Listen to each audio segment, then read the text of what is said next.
Welcome to the 905er. My name is Roland Tanner. I am Joel McLeod. And we just wanted to start off today by giving a quick shout out to our new Patreon supporters, and thank you to them. This is a really important part of what we're going to be doing going forward. Obviously, we want this podcast to be something that improves and gets better and better, and we need a certain amount of money to be able to do that. One of the things that I think it's worth mentioning is we've had quite a few journalists come on here now, and they've been very generous in giving their time free of charge, but these are professional people. It'd be great if we could offer people money to come onto the podcast.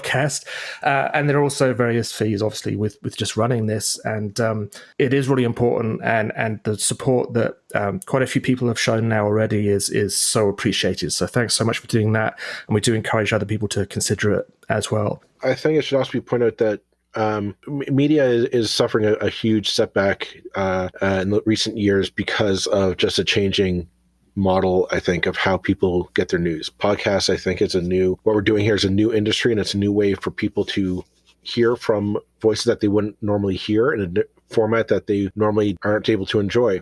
And by contributing to our Patreon and donating just $5 a month to us, you help us keep it going. You help us explore other options to bring information to you that matters to you. And it keeps us independent. It keeps us able to not be accountable to you, the listener, to hear what you want to hear, not what big legacy media wants you to hear. And that's an important part of what we were trying to do here from the get-go. And so to the existing Patreon supporters that we have, thank you very much. You've helped us on our journey. And if you've been considering trying to support independent media, especially local independent media like what we're doing here, please go visit our Patreon page. The link is in the show details, and contribute $5 a month. It'll help go a long way, and you'll be doing a good thing. Absolutely. And we're truly honored that so many people have already come on board. It means a huge amount. It really does mean a huge amount, and it makes us feel like we're doing something that people are appreciating. And this is just the beginning, really. We hope this is just the beginning. We do have big visions for this endeavor, and we want you to be part of it. So please do consider supporting us for a small, price of a Starbucks coffee. Will go a long, long way. So let's get back to the news, and it's COVID again, isn't it? I mean, it's dominating everything, but it's and you can say, well, this is a national problem, a 905 issue, but really it's 905 too. And in many ways, what's been happening in 905 has kind of typified the challenges and the debate about the best way to handle this. Well, the 905 region has kind of become the epicenter, at least in Ontario, for COVID-19. We've got, I think, every region in the 905 is pretty much, if not locked down, just close to it. We're not. We're a COVID-19 central, unfortunately. When you're in the red zone as it is, it's impossible not to talk about it. And I think our discussions this week with Jill and Laura were right on the money. We didn't time it for this by any stretch of the imagination. It just kind of fell into our laps. But that's the timing of it. It seems like the last few weeks we've been arguing about the right to go and buy a burger and sit down inside the restaurant. And that's an example I use because about a week ago, I went and bought a burger and I didn't sit down in the restaurant. I had no intention of sitting down. I wanted to get in and get out. But I went in there, and I'm not going to name the place because I think they were probably abiding by every regulation. But I went in, it was pretty much packed. Every table was full. It was hot. It was steamy. There was a big lineup. And I should have turned around and walked out, and I didn't. Those were the regulations at the time. But the price of that insistence that we try and keep restaurants as free and open as possible has been what we've heard from Laura and Jill today, that they can't even 6 foot is too close to be to your daughter or your mother. Or the best you can do is sit outside in the freezing cold next to a busy road where you can't even hear each other speak. It's easy to blame the province for this, but I'm going to blame all of us, that we have prioritized our own comfort over people who are extremely vulnerable. I certainly tweeted this earlier in the week, that it was Remembrance Week, and quite rightly, everybody's talking about the sacrifices of previous generations. Well, those previous generations, many of them are still alive, and many of them are in long-term care with dementia, like Jill's mother, who grew up in London during the Second World War with the Blitz. Not every person that we remember needed to have fought in the war to have experienced and come through those horrors, and those are things that we remember too. And yet we're not going to treat people like that as a priority. It doesn't seem right. I find I agree with what you're saying. I mean, we've had small business people on the podcast, and I've spoken with small business people outside of this, just to, I'm curious, how are they doing? And the general consensus is the status quo isn't working. I think that's the frustrating part, is that we want to keep small businesses alive, restaurants alive, and we want to keep them going. And I get it. They are the backbone of our economy. We do need to come up with a solution. The problem is our case numbers just keep going up. Whatever plan is in place does not seem to be working. And I can't, I can't really blame us for it, Roland. I'm going to disagree with you on that one, because I'll be honest. I don't know how I can help bring COVID-19 numbers down. I think it's unfair to put that burden on the rest of us to say, guys, when Doug Ford stands to the microphone and says, guys, you get your act together. I think we all look at each other and say, we want to, but how? Is it safe to go to a restaurant? I suppose so. Is it, what's the cost of that? And if the cost is we're locking seniors away in long-term care homes and people with disabilities in their group homes, is that a price we're willing to pay? And I want to think, no, we're not. But it's kind of what Jill was saying on the episode. We need to restart rethinking this. We need to start thinking how that this is going to change the way our society operates. And the funny thing is, I know small businesses are all on board with change. The problem is they don't know how. And they can't be blamed. They make burgers and they serve drinks. They're not epidemiologists. They're not these scientists that can say, okay, I'm going to switch over to doing it this way to make it safer. They want to know how. And in some cases, they will need capital. And that's the frustrating part, is this provincial government does not seem to want to do the hard work that's necessary now. Is that we need to start thinking of changing the way that we do things, whether that's small businesses might need some capital to switch online to make sales and to talk about rebranding themselves in an online digital world. I spoke with one company. I'm not going to name names either, because I don't have permission to. But I spoke with them, and they were saying it was frustrating. They saw this coming. They tried to put the effort into going online digitally, and they put all this capital into of their own funds into it, and put all the effort into it. They started to rebrand online on their social media, and then Doug just said, "Okay, we're reopening. We're all back to in-store purchases," and all that work, all that effort was for naught. And so they're like, "Oh, okay, we just spent all this money for no reason." They went back into in-store purchases, and now it looks like, oh, we're going back into another lockdown or stage red or whatever we are now.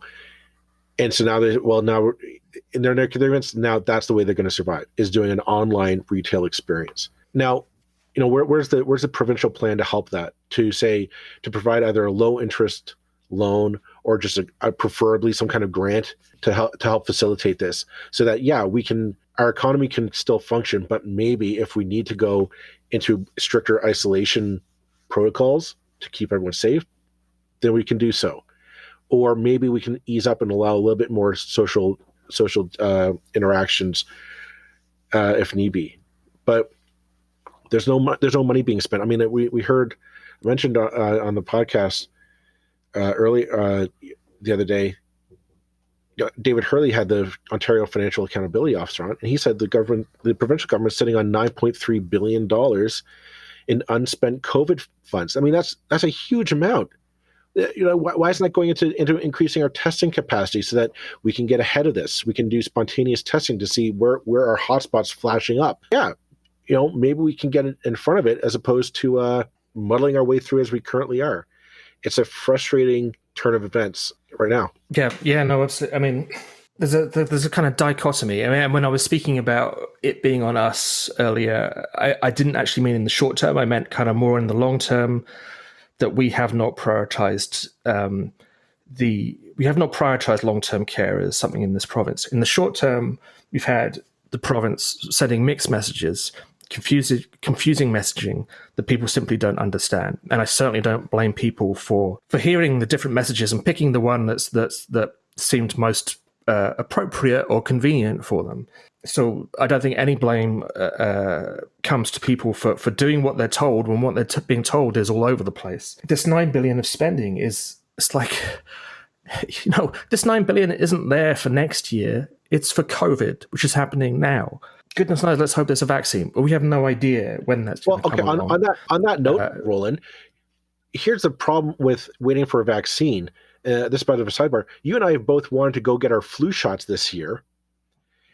And we conveniently found out that we're both in the same family health office or group, and they both sent out emails to us saying that the scheduled drive-through flu vaccination clinic that they had planned had to be canceled because, despite the fact that they ordered enough vaccines to accommodate what they were hoping would be a huge turnout, the province can't seem to figure out how to get it. They ordered 1,500 doses, and they only got 200 in their shipment.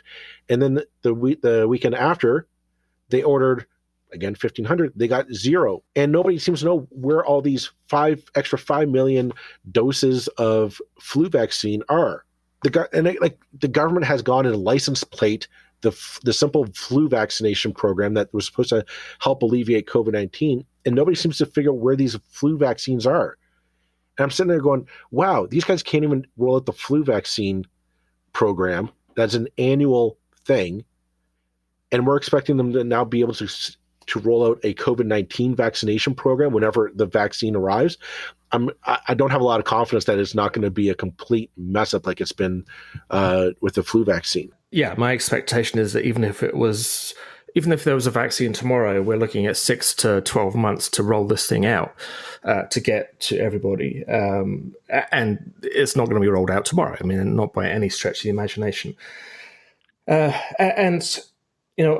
have to mention again what the politicians in Halton have been doing for the last 2 or 3 weeks, which now is a complete 180. On October, I think it was the 25th, was when these letters were sent by Halton MPPs, PC MPPs, plus the Mayor of Burlington and the Mayor of Milton, plus another letter from all the municipal leaders in Halton saying, we're different.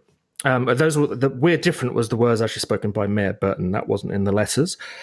But basically saying Halton doesn't need to be sent back. Now, the most infuriating thing about this is that what we're seeing today in statistics, which is statistics going up and up and up, those infections were being transmitted pretty much on the day those letters were being sent. So all it required was a little bit of foresight to know that this was highly likely to be on the way. I mean, apart from anything else, it just seems incredibly politically short-sighted to have gone that road, to have pressured Halton to be treated differently, to try and do this process of negotiating with a virus, of trying to work around the regulations to find a way to make, like you said a number of weeks ago, to say, well, we'll put things in a tent outside. Well, a tent is just a room. The fact that it's outside doesn't keep the virus away necessarily. It was incredibly foolish. I wrote an article on the website a week or so ago now saying, they owe us an apology. And since then, I kind of worded that fairly mildly. I would now put that much strongly and say that, they really owe us an apology because that was a huge mistake. It was stupid. It was unnecessary. And the price of that may well have been higher COVID statistics now than we needed to have, and that doesn't help anybody, at least small business. I think right now we need the politicians to step back. I really do believe that. I think the premier and the mayors, and not just in Halton, we've had mayors from all over, in all over, kind of chime in and say, "Oh, we got a handle on it." And no, we don't. Clearly, our numbers are going up and up and up. I don't see any region that has a clear path to victory over this pandemic right now. So far, we just have regions that are not as affected as others, but that can change. And I think the problem is that we've been so reactionary to this pandemic. We don't have a proactive plan.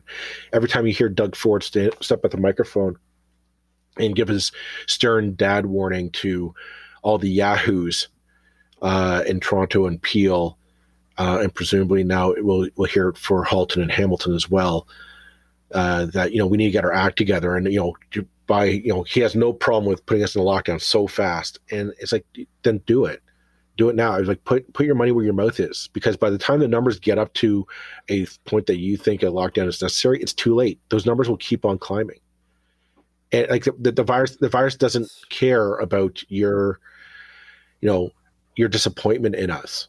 I mean, I don't know where this 800-pound gorilla went, but it's more of a kind of 3-pound little bunny rabbit, as far as I can see. I mean, it's I mean, and I'm being flippant about it, but I mean, this is lives. People are dying because of the decisions that are being made.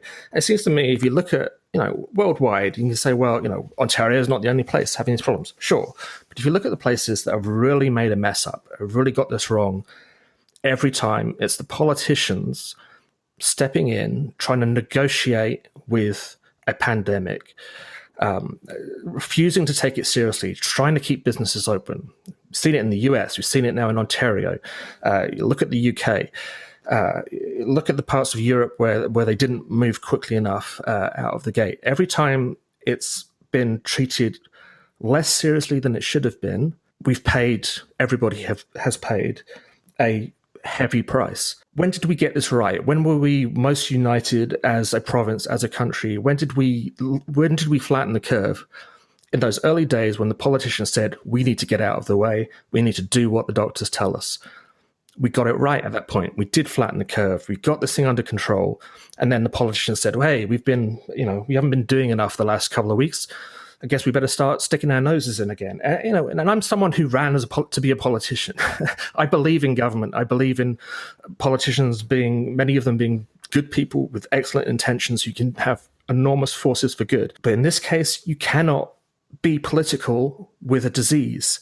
You have to follow what the scientists tell you, who know so much more than we do, who understand statistics in a far more scientific and intelligent way than, I'm sorry, the mayors of Halton and Burlington, who are talking about scientific evidence and know nothing about science. I find it interesting that every public health official who has access to social media, nobody has praised that letter as being a path forward. No one has praised Doug Ford's handling so far. Everyone has been highly critical of both him and Dr. Williams.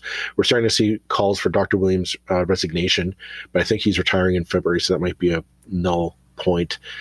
But we're seeing that this is not the path we want to go down. I'm not seeing. It's frustrating to see this. We want the photo op as opposed to doing the hard work. The photo ops will come later. We'll take that. There'll be plenty of time for victory later, but we need to do the hard work now. I think personally, everything I've read, and again, I'm not a scientist, but the solution, a big part of it has to be better testing. We need to be able to test randomly and widely and get a good idea of where the virus is in our province. Waiting until you're infected and you show up for a COVID test it's again a reactionary solution to this problem. We need to be proactive. We need to get ahead and find out where is the virus. If you want to talk a targeted economic plan, but that's not what's happening now. We don't have that. We have go until the virus gets so bad that we need to shut it down, and then you're you're as a business owner, you're told that weekend, oh, hey, we're going to shut you down on Monday. So good luck to you, and we won't let you know how it goes. And that's when you live in that solution, in that environment, business owners get panicky. They're concerned for their livelihoods, their employees, and understandable. But then it's just go, go, go. And that just fuels spread and growth. We need to start thinking differently. We need to start embracing technology. We need to start embracing, it's. I believe that we can come up with a solution to this. I really do. I think we're smart. We're smart people. This isn't a foregone conclusion, but we need to be willing to change and to start thinking outside the box. And don't be worried. Stop being fearful of poll numbers dropping.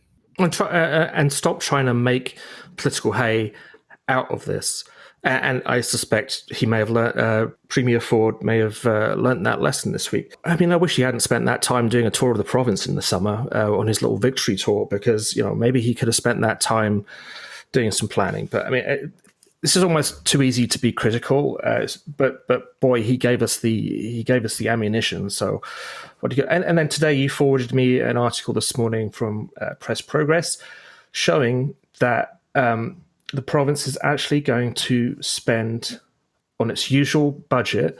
It's going to spend less on long-term care in the coming year than it did this year. I mean, it's actually cut the budget. And then the previous year, it also underspent its own budget by 93 million. Now, the amounts that they're spending less than are not huge. But the point is, it shouldn't be going. Come on, it shouldn't be going down right now. I mean, Jill spoke of the place where she is. She was highly complimentary of the staff, highly complimentary of the institution that her mother is in, but said, it's worn out, it's tired. The design of these places is often absolutely wrong for controlling the spread of infection.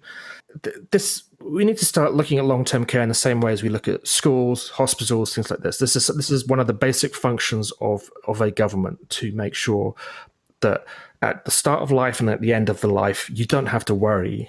You will have the care that you need, rather than this private for-profit institutions, which seem quite clearly to be doing a far worse job than the problem others. Is we're expensive investments. Like human beings are expensive little creatures to put money in. I can't think of a single case where it's actually profitable to treat humans. Like when we get sick, and I do mean like sick, like we're talking cancer or any other long-term illness, we're expensive things to invest in. So I'm not surprised why for-profit medicine isn't the solution here. You can't treat us on the cheap, and especially as we get older and we become more frail and require more specialized, highly trained services to keep us comfortable and keep us alive.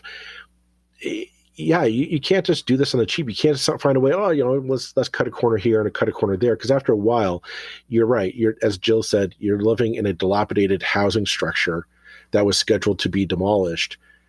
And you have well-meaning, good people trying to do the best they can, under-equipped and understaffed. And it's got to. That's the thing, is we've known about this since March. In March, the curtain was ripped away, and we saw the ugly truth of our neglect in the long-term care, and as well as in our social service programs for people with disabilities. We just saw like, oh wow, we've totally been neglecting this for decades, for generation, and now it's come back to haunt us in one gruesome global pandemic. And it's disheartening to say, well, they're still trying to do it on the cheap. They're still trying to find ways to cut corners and save the almighty taxpayer some money. And I'm saying, no, this isn't how I want my government to treat the less fortunate. Well, and every single one of us will be that less fortunate person. If we live a long and healthy life, the chances that we'll end up in long-term care just increase, don't decrease. We will be there. We have to have the foresight to see, I'm trying to think, one, two, three of my immediate ancestors, parents, grandparents have ended up in long-term care one way or another because of dementia, things like that. So I'd like to know that I'm not going to be living in a danger zone when I get to that age. I'm willing to pay in my tax, to know that I will be safe when I get to that stage. I'm willing to cough that up in my tax. I mean, we've seen that public health care is the way to go. When you pool all of our tax dollars into a single universal paying healthcare system, it works because we have the bargaining power to go after more useful treatments. We're able to bring the cost of specialized care down, as opposed to you or I having to pay for our parents and maybe pay into some kind of privatized insurance program or whatever have you. A public option is a more sensible way to go. But I think of the entire our chat. I was thinking of Laura's experience with her daughter Emily, putting her daughter into a group home and I get it. You need to have some kind of specialized care as your child gets older, but the price to pay is that you're cut off from your loved ones. Your routine, and especially people with disabilities, with developmental disabilities, a lot of their lives are structured around routine and familiar faces, and to all of a sudden have it thrown upended, and to have nobody says, well, let's try and fix it. Let's try and come up with a solution to go forward so that you can develop a new routine. It honestly is just borderline cruel and inhumane, if it isn't by definition. I couldn't imagine Laura's story of having your daughter not being able to hug your daughter or your son or whomever, but you have an employee who has to do it for you. It's just there's something inherently wrong here, and we should all be collectively outraged about this and saying this has to be fixed now. And there's a way. And parents like Laura, if you say to them, okay, you need to do X, Y, and Z, and then you can hug your daughter, they will do X, Y, and Z. I mean, they will do anything to do that. We know that there are ways to make it safe for one person to hug another person, and it's about ensuring your social network is sufficiently reduced that it's safe. The people in the long-term care, if they have a long, stressful day, they can decide, well, I'm going to go walk in the park. It's a nice day out. I'm just going to go for a walk in the park to decompress and to get out of my headspace and just, bask in the sunshine. And they should, absolutely. But those people in the long-term care homes and in the group homes, they can't. They've been locked away, and their loved ones now have to stare at them through a screen door or a screen window. And there's just something inherently wrong. And you have to wonder, is that the price that we're expected to pay to get through COVID-19? I'm not sure I want to pay that price. I don't want to be that society that we say that's acceptable so the rest of us can have a bit of comfort, especially because you and I both said this, it's not working. Our numbers aren't stabilizing. They're not going down. They're not being managed. They're just going up. So clearly this plan is not working. We need something different. And we need smarter people than us, Roland, and smarter people than Doug Ford and the mayors of Ontario to step in and say, let's figure out a new way of doing business, because this is not working. Well, I think that's a good place to leave it. I'll just mention that everybody will want to listen to our episode next week as well, where we're hoping to have people speaking to another recent development that really affects the 905 region, which is changes to legislation and regulation on conservation authorities. Very different subject, but again, something that will impact every single one of us and the cities that we live in the years going ahead. So that's it for this week, everybody. And make sure you check in again for our next episode next Tuesday. That that's it for this episode of the 905er. Thank you for listening. As always, you can send us your feedback, thoughts, and concerns, or ideas for future episodes to our email, info@905er.ca. We'd love to hear from you. You can help us keep the 905er going by financially supporting us through Patreon as well as PayPal. Visit us at 905er.ca and click on the support tab. As well, links are in the show notes for your convenience. Lastly, you can find us on social media. Search for _905er on Facebook, Twitter, Instagram, and LinkedIn. So long for now. See you next time.